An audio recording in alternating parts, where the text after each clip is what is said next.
Hello everyone మనము ఒక్కసారైనా ఇంట్లోని ఈ ప్రాబ్లమ్ ఫేస్ చేస్తూనే ఉంటాం కదా. మనము రెగ్యులర్‌గా వాడే వాటర్ బాటిల్స్ అనేవి విపరీతమైన బ్యాడ్ స్మెల్ అనేవి వచ్చేసి చాలా ఇబ్బంది పడుతూ ఉంటామండి. వీటిని ఎంత క్లీన్ చేసినా అదే విధంగా ఉంటూనే ఉంటాయి కదా.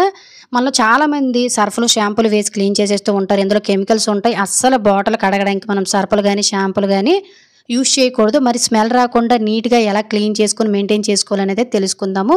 రెగ్యులర్‌గా వాటర్ బాటిల్ వాడినట్లయితే మనం ఇలా నైట్ పడుకుంటాం కదండీ! వీటి వాడకం అనేది లేనేటప్పుడు ఈ విధంగా ఒక స్పూన్ సాల్టు, అలాగే కొంచెం నిమ్మరసం, ఒక గ్లాసుడు వేడి నీళ్ళని వేసేసి బాటిల్ అన్నిటిని కూడాను నీట్‌గా ఇలా కిందకి పైకి షేక్ చేసి కడిగినట్లయితే లోన మనకి పల్చగా జంగులాగా చేరిపోయి స్మెల్ అనేది వచ్చేస్తుందండి.